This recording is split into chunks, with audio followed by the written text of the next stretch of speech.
ಮತ್ತು ಇದು ಯಾವುದು ಕೂಡ ವೇಸ್ಟ್ ಅಂತ ಆಗೋದಿಲ್ಲ. ಇದರಿಂದಾಗಿ ಆರ್ಗ್ಯಾನಿಕ್ ಗೊಬ್ಬರ ಥರ ಈ ರೀತಿ ನಾವು ಬಳಸ್ಬೋದು. ಹಲೋ ಫ್ರೆಂಡ್ಸ್, ಹೊಸ ಒಂದು ವಿಡಿಯೋಗೆ ಸ್ವಾಗತ. ಇವತ್ತಿನ ವಿಡಿಯೋದಲ್ಲಿ ಸ್ವಲ್ಪ ಸ್ಪೆಷಲಾಗಿ ಏನಾದರೂ ತೆಗೆಯುವಂತ ಹೋಗ್ತಾ ಇದ್ದೀನಿ. ವಿಡಿಯೋನ ಪೂರ್ತಿಯಾಗಿ ನೋಡಿ, ಅದು ಯಾವುದಂತ ಹೇಳ್ತೇನೆ. ನಾವೆಲ್ಲ ಸಾಮಾನ್ಯವಾಗಿ ಬಿಡುವಂಥ ಈ ಒಂದು ಸಸ್ಯ ಅಂತ ಹೇಳ್ಬೋದು, ಅಥವಾ ಮರ ಅಂತ ಹೇಳ್ಬೋದು. ಸಾಮಾನ್ಯವಾಗಿ ಇದನ್ನು ಹೆಚ್ಚಿನವರು ಕೇರ್ಲೆಸ್ ಮಾಡ್ತಾರೆ.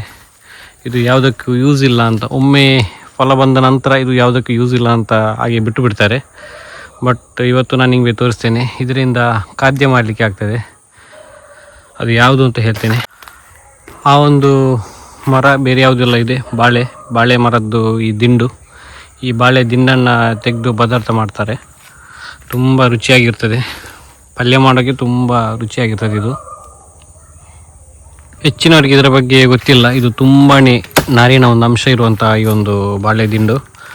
ಹೆಚ್ಚಿನ ಫೈಬರ್ ಕಂಟೆಂಟ್ ಮತ್ತು ಮಿನರಲ್ಸ್ ಎಲ್ಲ ಇದೆ ಇದರಲ್ಲಿ.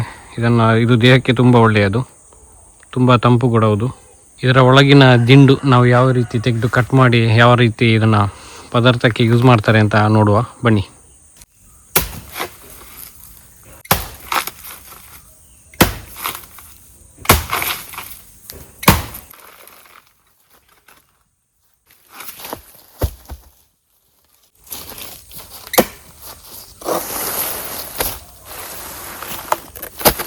ಇದಾಗಿದೆ.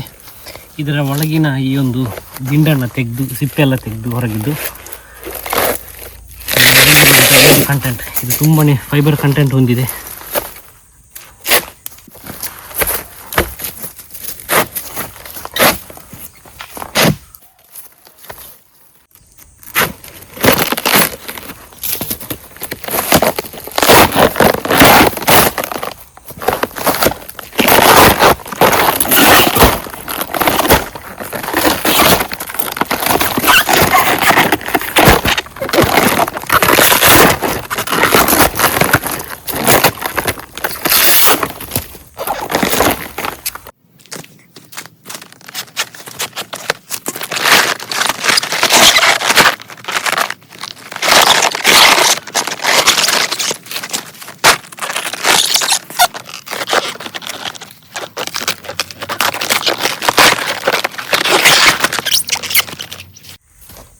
ನೋಡಿ, ಇದೇ ಆ ಒಂದು ಸಾಧನ ಬಾಳೆ ದಿಂಡು.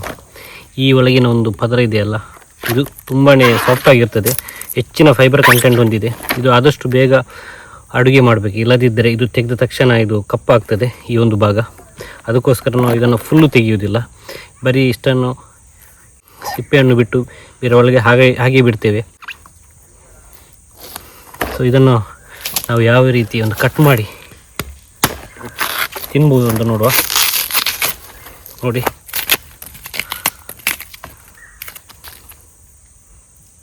ಈ ಒಂದು ಪದರ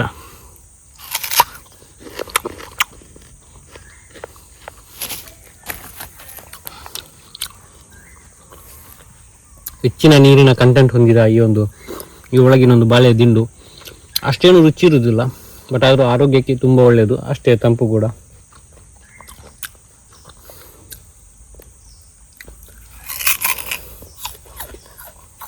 ಇದನ್ನು ಹೇಗೆ ಪದಾರ್ಥ ಮಾಡ್ತಾರೆ ಎಂದು ನೀವು ಕಮೆಂಟ್ ಮಾಡಿ. ನಿಮಗೆ ಗೊತ್ತಿದ್ದರೆ ನೀವು ಕಮೆಂಟ್ ಮಾಡಿ, ಇಲ್ಲದಿದ್ದರೆ ನಾನು ನನ್ನ ಚಾನಲಲ್ಲಿ ಮುಂದಿನ ದಿನಗಳಲ್ಲಿ ನಾನು ನಿಮಗೆ ಅಪ್ಲೋಡ್ ಮಾಡ್ತೇನೆ. ಮತ್ತು ಇನ್ನಷ್ಟು ವೀಡಿಯೋಗಾಗಿ ಈ ಚಾನಲನ್ನು ಸಬ್ಸ್ಕ್ರೈಬ್ ಮಾಡಿ. Thank you so much.